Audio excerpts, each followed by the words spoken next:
Most of you are definitely not here from me, here from the great panel. So real quick, a few words from our sponsor. I want to quickly talk about Xsolla Funding Club. For those who don't know, it is basically a digital matchmaking service to connect developers, publishers, and investors. Absolutely no cost. Ask us about it later. I'm not going to read all the stuff on the slides. I'll get yelled at later for not doing it, but that's fine. Quickly, some of the successes. Over 100 games have found funding on the platform. We get about 40 new games a month. The number's closer to 300 publishers and investors looking for games. Currently 740 games on the platform. We do have an accelerator we're relaunching in July. Those of you interested, feel free to email us, reach out afterwards. A couple of the games we accelerated a little while ago. And let's get to the speakers just because I want to hear from them. So I'd like to introduce Ben, Bo, Charlotte, and Anlu. We're going to get into this real quickly. I have this question, so I'm going to ask you. I'm just going to start with Ben. Let's talk a little bit about the difference between a publisher and an investor and how you would fund stuff and what you look for. So I'm going to start with Ben, and we're going to go down. Yeah, I mean, think about a publisher as ultimately somebody that both can provide funding, but a lot of the value that a publisher provides is kind of the distribution, the marketing, handling everything kind of around a game that is ultimately needed in order to go to market in the best possible way. And so that's the marketing, localization, QA, release management, has relationships with press, has relationships with platforms, and can really accelerate a title to market. And from the investor angle, I'll start at the very beginning. We look to take ownership, equity stakes in entire companies. So we're not participating in single titles or projects, and we're also not participating in any of the economics throughout the development or post-launch revenue streams that might be coming in. But our only returns that matter to us is when the company is sold or hits the public markets, what we like to call exits. Yeah. Great. Charlotte? I think echoing a lot of what Ben said, but I think it's also about building sort of longer term franchises. I think in publishing we sign longer term deals, so it's about sort of a longer term return and sort of creating that evergreen product that hopefully brings revenue over a long period of time and not a short return window. Anlu, now you got an interesting story, so this may be my favorite, so please. Yeah, so even though it says I represent Kowloon here, but actually I do represent Kepler as well. But you can basically see us as one. And the transition between, so Kowloon is focused on self-publishing developers. So we don't actually provide, marketing services, porting services that maybe Team 17, they do. But on our end, this fits very well for developers that might want a bit more control over business decisions and stuff. It's definitely not for everyone because making game is one skill, but making TikTok videos is another, right? So, on our end, like for developers that wants to do that, we were targeting that group of people basically. And why the founders started Kepler Interactive, there are a lot of reasons behind it. But I think one of the major reasons is that, we want to be able to work with even more developers that previously we couldn't, because they are the ones that maybe wants publishing support, maybe wants a bit more than just self-publishing themselves. So over at Kepler, we do multiple funding options, but I guess today, because we have amazing publishers and stuff, I will try to form my answers in a way that is more towards the project financing side so that it's a little more different from the rest. No, actually, I want it on both because I think it's unique, and the transition from Kowloon to Kepler in both becomes more interesting.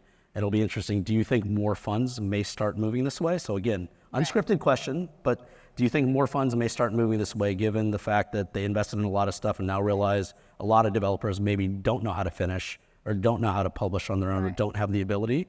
So is that you believe other funds are going to probably copy you coming up? Well, I hope not, but I feel like that's the case because a lot of developers actually underestimate how difficult it is to self-publish.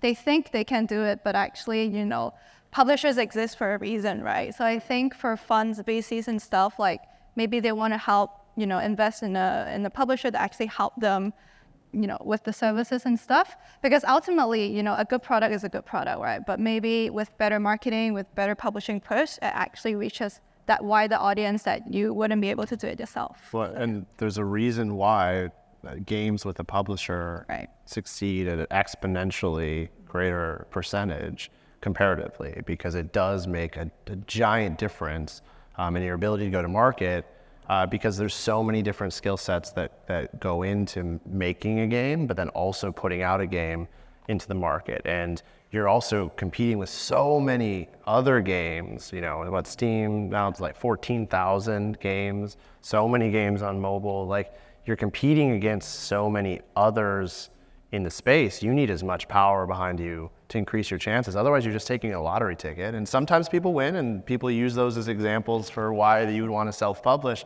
But in reality, that is an exception to the rule. That is the 0.0001% that exists. And so publishing is a power that you should take advantage of if you're able to get it.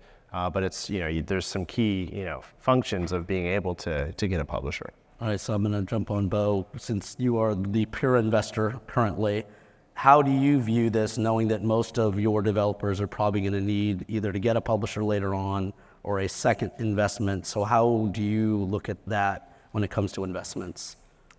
I would say the overall games venture landscape, for the most part, is quite young. Like, the first generation of gaming-focused funds came about only in around 2016, 2017.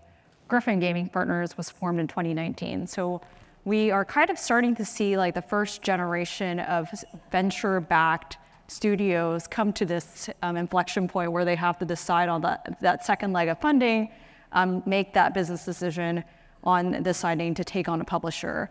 And they're often, you know, I think when they go out to start a studio, I think they have the ambition of, well, we're going to self-publish. We've done this in the setting of a large corporation that had some publishing capabilities, but some of these founders truly believe that they had a huge part to play in both the publishing component of the games that they previously worked on.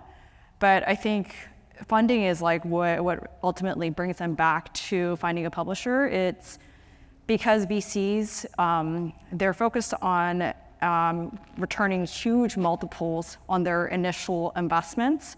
It really runs into a valuation backdrop. So let's say we initially invested $5 million at 20 million valuation, but it's really going to take $40-50 million to properly market a game. That starts running into valuations where venture returns make a little bit less sense, where publisher funding is a lot more viable. So it's simply like a funding reality, but also it comes down to core competency of the team. Great, so I'm going to ask a question. If you just decide to pass, it's okay. General budget ranges you are investing or publishing, and again, I'm just going to start with Ben. What is the general budget ranges you're looking at? We sign games at a sub $1 million level, but most of the projects we're seeing lately are sub 200,000, because we're seeing a lot of things kind of in later stages that we can jump in on, help finish out the project, and then help bring to market. And so, you know, especially being a newer publisher in the space, I left Netflix in May of last year, so this is like full circle kind of moment. You know, so we're jumping in like where there's a lot of projects out there. There's so many projects out there that are in these later stages, and so our investment, we can de-risk some of our investment by going at that kind of lower level. Great, and I know because you're a fund, your investment, but is there a general kind of too small and too big for you, Bo? There is no such thing as too small. It's, I guess, only in the context of ownership. So we do have an ownership target. So we seek to own between 10 to 20% of a company at the time of our initial investment. But let's say you only need 100K, but you are not willing to settle for anything below $20 million valuation. So it's not the funding amount that's the disconnect, it's really the ownership that's the disconnect. But in terms of the check sizes and the funding amount that we can do, we're quite a bit more flexible than a lot of other early stage funds out there. So we've written checks as small as 500K, but also announced a bigger deal, 100 million in second dinner. So important note there, big range. Charlotte? Well, Team 17 is proudly an indie publisher, so we steer away from AA, AAA development budgets. I think, again, there is a scale, and we kind of have we sometimes get games that would be outside of our sort of sweet spot range that we are allowed to look at and consider. And it's all about sort of ROI, and we model that quite closely internally. But I would say £1.5 million, $2 million is kind of our max sort of sweet spot that we look at internally. And but would take projects at less, and we're seeing, as Ben said, a lot of that coming. And just to remind you, that's just development. That's not including marketing and publishing and everything else, or is that kind of rough Deal total? structure, probably rough total, but yeah, different deal structures as well, just to complicate it. Anlu? For us, for project financing, we're looking for stuff between about $500,000 to $2 to $3 million. A lot of our projects are usually 1 or 2. We do look at things above that, or not really below that, because self-publishing is tough, and usually if the budget is that small, it means you're working on this alone or a very small team. But for things above that, I'm sure it's a hot topic. Everyone's being more cautious, so we look at budgets that are that scale. But I would say we really have to do a lot of due diligence. We really have to have a lot of trust in the developer and the project. But usually our stuff is between 500 to 2 to 3 million. Perfect. I'm going to ask this because I'm curious. How many game submissions do you get a year, roughly? So we haven't even hired a biz dev person because ultimately the amount of submissions that come in. So we're pretty small in the scheme of things. We're 7 full-time people, but we get 10 submissions a week at least, and about 30% of them, we'd consider going through due diligence on. But we can only sign maybe 1 a month or 1 every other month. So there's a large volume for what we are, but if we hired a biz dev person and started to really go out and search for things, we'd find so much more. So there's just a ton out there. And for us, we also invest in platforms and infrastructure related to games. So overall deal count is around 2,500 a year, but I would say a little over 1,000, or really close to 1,500 are game studios. Yep. Charlotte, any estimate? I think in 2023 we had over 3,000 over the year. And a lot of them are direct from events like this, but we do have sort of website applications and things like that. So yeah, it's a lot, and the success rate of obviously what we then go on to sign versus that number is low. And about how many games a year do you think you guys end up signing? Roughly. Similar, 1 a month probably. But again, if there's good ones, you kind of would accelerate that. But obviously it's always future planning, because you're looking at games that are launching now in 27, 28. So it's kind of building out your pipeline for future years. So for us, I think we see about 1,000 projects a year as well. So previously at Kowloon, over about 5 to 6 years, we've seen 3,000 titles, but we've actually only signed 55. So the success rate is definitely not that high. But over here at Kepler, we are investing slowly, so maybe 1 every quarter, I would say. But yeah. One more thing that I'll add is, while we do see 1,500 opportunities on the game studio side, many of them are kind of repeat submissions. So even if we pass 1 year, later on, it can be revisited, and we kind of count it as a new one. Got it. So I'm sure everybody in the room wants to know, how does the developer get your attention in that mass of submissions and the number that you have to wade through? So I'm going to start with you, Anlu. What is something that gets your attention? So most of our submissions are through website as well. So we request for pitch decks, we request for build. So we do actually go through each and every submission, right? We look at the video, we look at the pitch, we play the build itself. So I guess ultimately what gets our attention is a good game. So we do, if you have a video, actually I really like it when developers submit a video of a playthrough of a build, because sometimes the build is at an early stage. You can't actually convey everything you want to in playing that build, because you're not there to watch the investors play, right? So you don't actually know whether or not they get it. So I think having that video, it's something that I really like. I usually would play the build first if I get stuck somewhere, and then I'll watch the video. So the video could be something really helpful. So I'm going to jump in. I am not under NDA anymore. I can tell you this. When I was at 505, there was 9 people on the Greenlight committee. Over half of those never played the game. But it's a reality. I mean, and the bigger the company, they relied on the video, the pitch deck, and the team that actually played the game, right? Just because you can't have everybody play every game. Yeah. So Charlotte, how about you? Playable prototype is probably like the differentiating factor in pitches. Video content. I think red flags in pitches are things, where you've got sort of benchmarks that are crazy, high, and sort of, I think 40% of everything we have has Hades and Slay the Spire in there. And then Now it's Lethal Company and Vampire Survivors. and just so that reality check sometimes can sort of like steer you in one way or the other. But ultimately, it is about cool games, like things that grab your attention. At Team 17, we're really lucky we really focus on like pioneering indie games that really break genres and are kind of genre defining.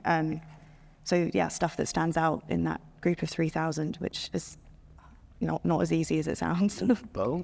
And for us, it's really about goal alignment. We recognize that game developers are often pursuing multiple funding options, and it can totally make sense for both options, but we also want to make sure that the other side really understand what our goals are, and that the ambition and the scale of that vision aligns with our goals. Yeah, alignment is a big piece. I mean, we're trying to better support underserved developers in underserved regions, underrepresented developers. And so that alignment of like where you're located and the team makeup, is the team diverse, is the leadership diverse, is really important in what we're considering. And then, because of the timeline our publisher is on, we're looking for things that are more immediate, and in that, the less money up front and you can get it out quick. Like that, those are really attractive to us because we have to build towards being, the size of the folks here, and that takes time, and so we can't bet on every single thing that we ultimately want. But I think an interesting, obviously you're hearing it. There's so many like games out there, and there's not many publishers. There's like 200 around publishers worldwide, and so but there's a massive amount of games that I have a question for you around. Do you think you're going to see more kind of activity and investments in more publishers, considering kind of the supply demand area? Because I know it's an odd value proposition for a lot of VCs. I think there can be, especially if there's kind of that specific targeting angle that's underserved by the larger publishers. Again, going back to what makes returns for us, it has to get purchased by some of the larger strategics. So let's say that there is a gap in Tencent's portfolio. Mm-hmm. Is that publisher kind of serving that niche? Then yes, I think we could look for it. But so I think that's the case for, let's say, like a regional publisher that's focused on India or Africa or maybe parts of Southeast Asia.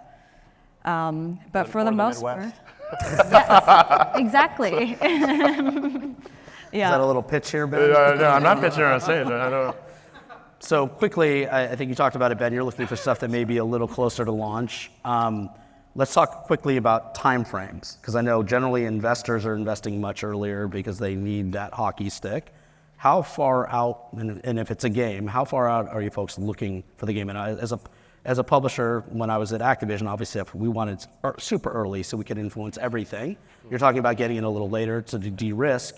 So Charlotte, I'm going to go to you first. So what is your kind of ideal sweet spot in terms of how far out a game is or how close? And is there one that's coming up too soon or is there one too early? It's probably not a helpful answer, but kind of a combination of everything.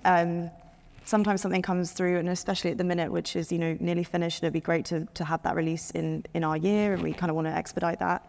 Other times, yeah, you are looking at things that are sort of 5 years down the line, and as you say, you can really influence and build with the developer on that journey. I think we try to be agile. Like we don't like to have a lot of bureaucracy, and we try to kind of act quickly. So we don't want long deals that take. I've worked in publishers where it takes a long time to do anything, and we try we try not to be like that. I think 6 months is probably the period in terms of like how long it can take for us to get through to completing a contract. But yeah, we're kind of open to all projects at the minute. Anlu? So for us, we look at anything that has a prototype already, because for self-publishing, it doesn't really matter to us when the game launches. Like for publishers, they have resources that they can dedicate in each quarter, right? So they have probably fixed amount of titles that they can sign in terms of a quarter. But I think for us, like it doesn't really matter. We have signed stuff that's 1 month away from release. Most of our projects are like a year or two away from release, I would say. But yeah, we don't really have any restrictions to that. Well, I think a big factor of it is we have our yearly portfolio of like There's key times. We know that like the fall period is a really good release period going into the holidays. You have, kind of the spring period as well as a good period for games. But what happens is gaps pop up because a game will move out or be delayed, and suddenly you have another gap, and so you go from not looking for a game to being like, oh, I need to look for something like right now, and then you go back through your list. Well, what was the timing around some of these titles, and could I now jump in and bring something to fill that gap so that you don't have that gap? Because ultimately, we have a bunch of shared resources as a publisher that we want to make sure is steady and always has something that is being worked on. And you want to fill all of those gaps with games, and it's just always shifting because game development is so complicated. And you want to give the developers enough time to make the best possible game, and so things shift, and then gaps form, and then the opportunities come to be able to jump in on something. So Bo? For us, I think there are two timing considerations. First is like how long does it take for your product to get out to market? We ideally want to give you ample buffer room until after, so that you can, if let's say the product that goes to market doesn't succeed, you have a chance to pivot, and for us to kind of see further validation on that new pivot before we provide additional funding. But in terms of what happens after the launch of the game, again, venture, we're looking for an acquirer to come in and buy your company, and that is like a really long dating process. They're not just going to see the success of your game and immediately buy your company.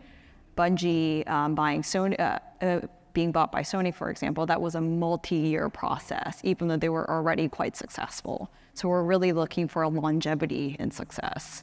So I'm going to throw out this first. So we're going to say red flags, if you can comment. I'm going to throw out the first one. Asking for too little money is a bigger red flag than asking for too much money most of the time, in my book. Anlu? So I think the budget is very important, and it makes sense for the project if it makes sense for the team. Like, maybe if there's a pitch about an action game and the budget shows that there is 10 artists working on the project, but there's only one programmer, then clearly like this would be a huge red flag and be like, okay, maybe they don't know what they're doing. So I think this is one. And then another one I can think of is that, so a lot of the times, this might be an unpopular opinion, but I feel like, have as much information as you want in the pitch deck. Because if you go through the submissions and stuff, a lot of the times developers, it's different from a meeting, right? A meeting, you want to keep it concise, you want to talk about the main points.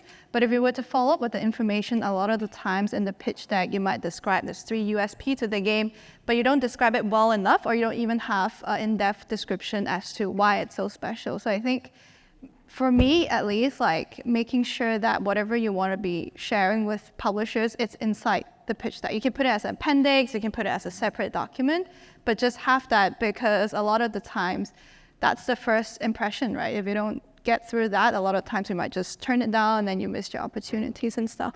Charlotte? Yeah, I think I touched on it already, but it's benchmarks.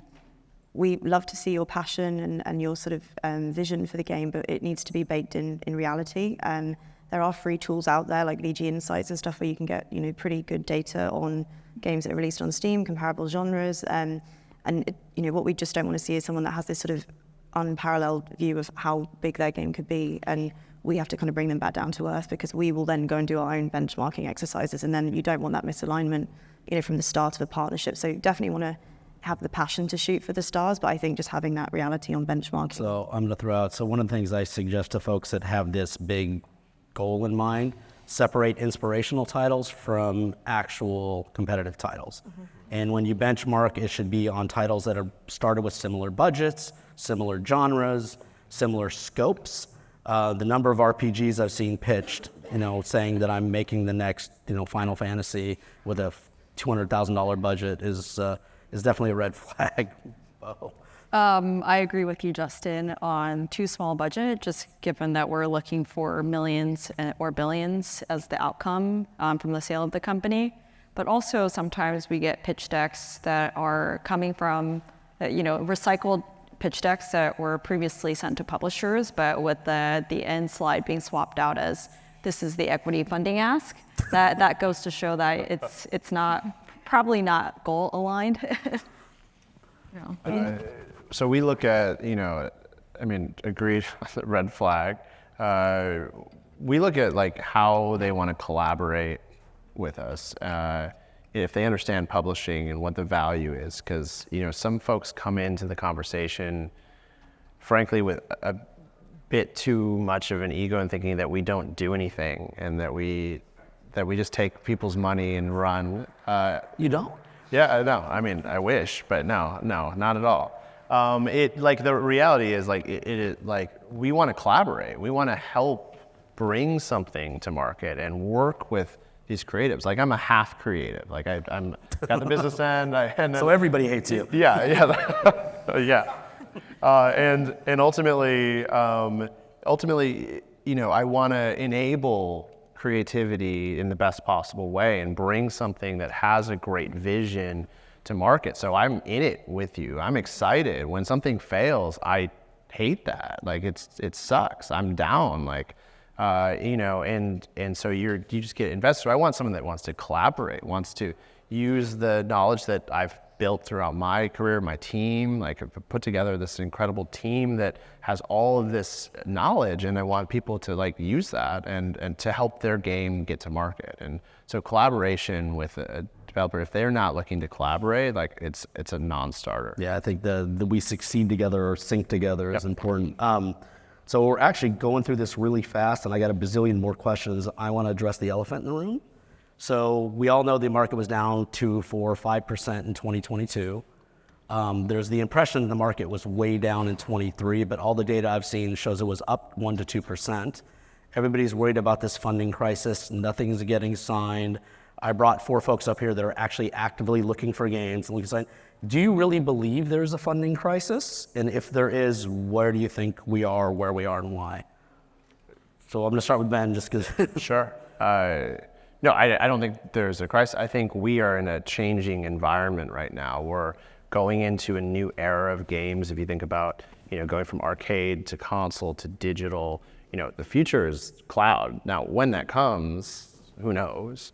But a lot of people are looking forward and thinking about what is that future, the democratization of devices, and so I think we're just in an interesting state, and to the earlier point around VCs coming in, and it hasn't been that long, and so there's a whole new funding area that is taking a lot of the risk and changing it compared to what it used to be, where it was just publishers that would have to be investing from the very beginning, with a lot of risk.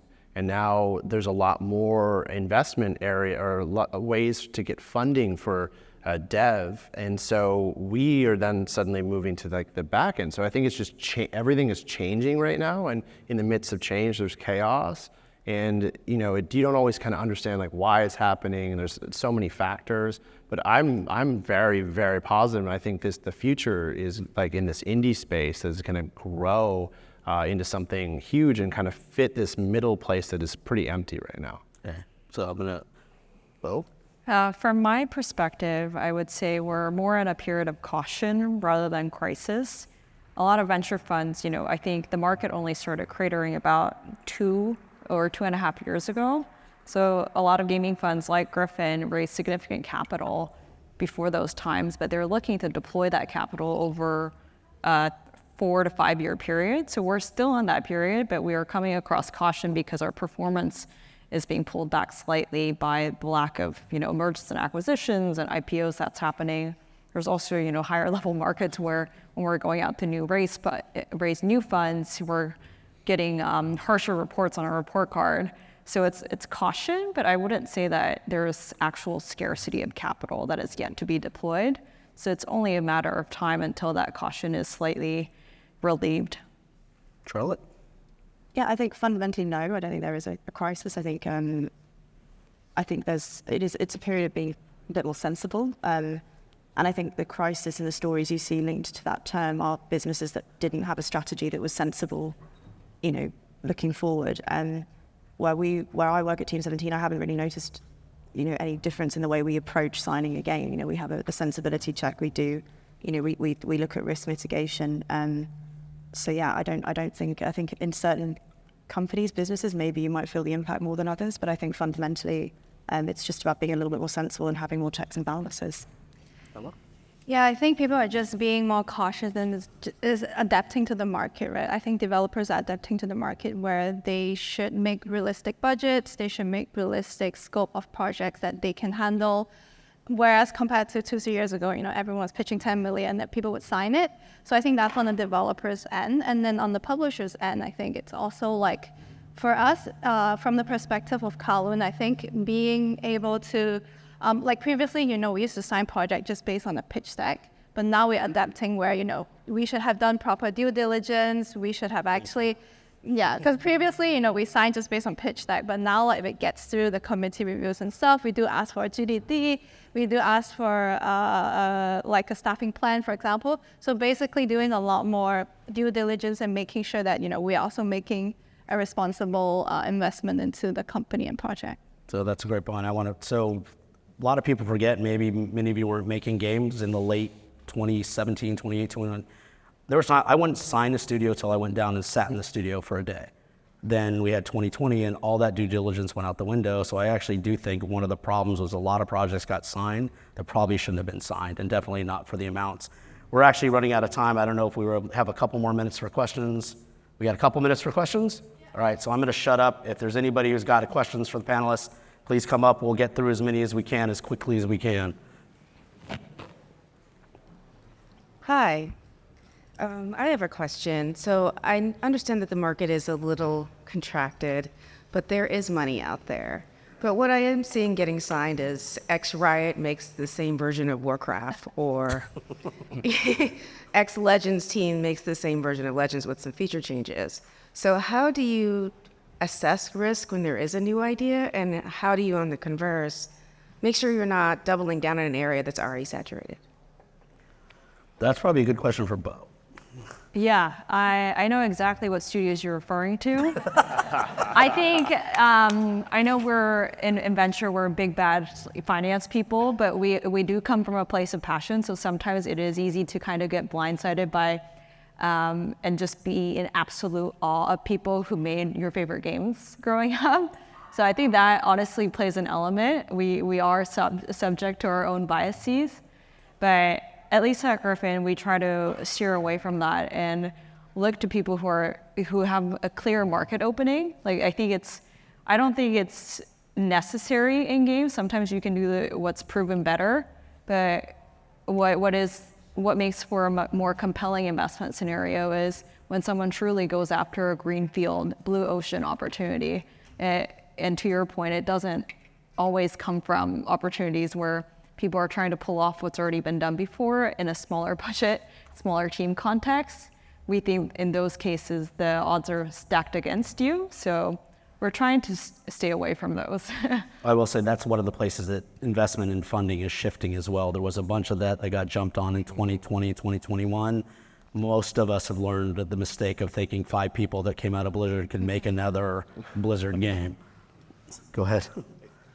I was curious in terms of are there different metrics that you're looking for in terms of the success of different games between like VC, publisher, et cetera? I guess I know that like valuation is a big part of it for on the VC side, whereas publisher, it might be more rev share based, or like where do you see that, like what are you normally aiming for in those different sectors? And What are you aiming? So the question is really, what are you aiming for in terms of a return on investment, capital? Yeah, or how are you defining that depending on the kind of business you're in?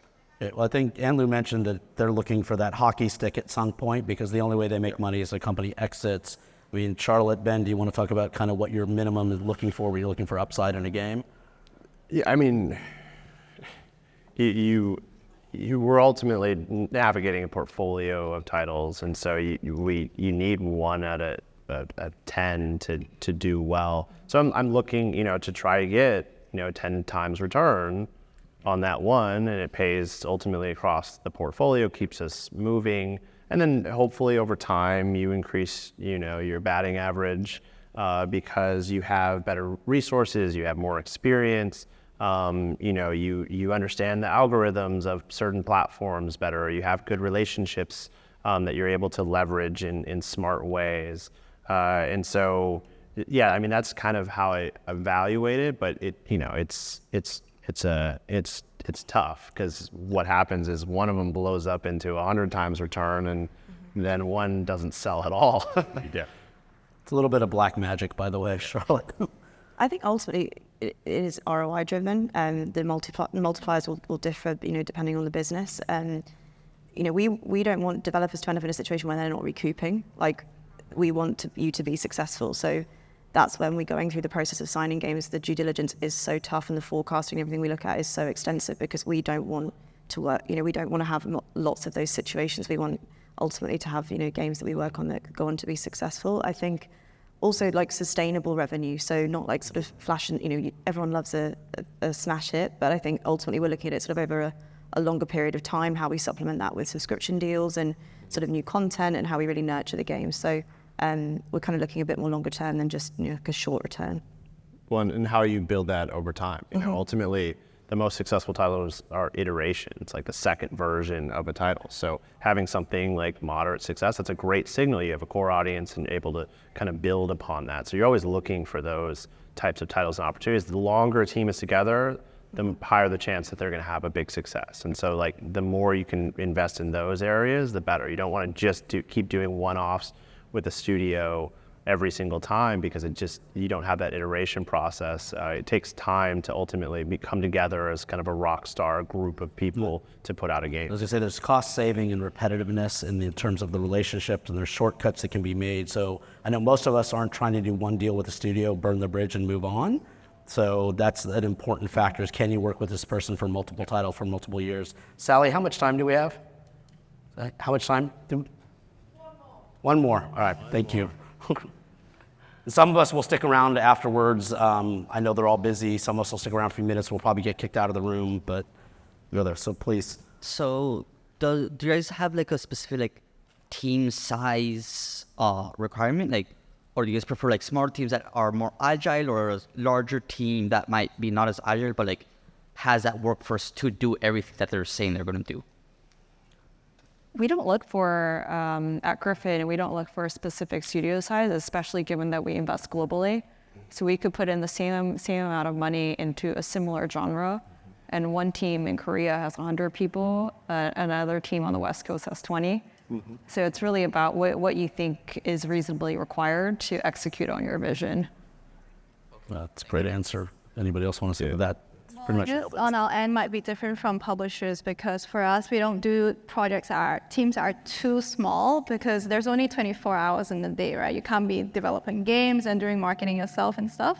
So I think for us, like, we do actually have one or two to three titles that are made by a very, very small team. But I think right now we are looking for slightly bigger, like at least not maybe more than 5, I would say. So We do down to one person. We just put out a game called Duck Paradox that is a single developer that lives in Germany, is from Mexico, and is working with an audio guy in Indiana, and he worked in the game. So we just look for great games, and if it's from one person, 20 people, but you got to fit the economics of it and justify costs and everything like that. But we're open to any range, but we're in a different position compared to. So I'm going to quickly say we're all gamblers, and I will say I think there's also a misconception that we're just suits and accounting and numbers. Yes, we spend a lot of time on numbers, but I don't think anybody up here is up here in games because they're just an accountant. We all love games. We love indies. So the passion, the opportunity to grow. But I will say that the amount of work I put into a $100,000 title is about the same amount of work I put into a $1 million title. So I would rather have a 2x on a $1 million title than a 5x on a $100,000 title, because it costs me an overhead the same, but the actual dollar amount. So that's another thing to keep in fact, is like, it's going to be about what is the upside potential of the project. I want to thank the panel for the time. I know you're all super busy.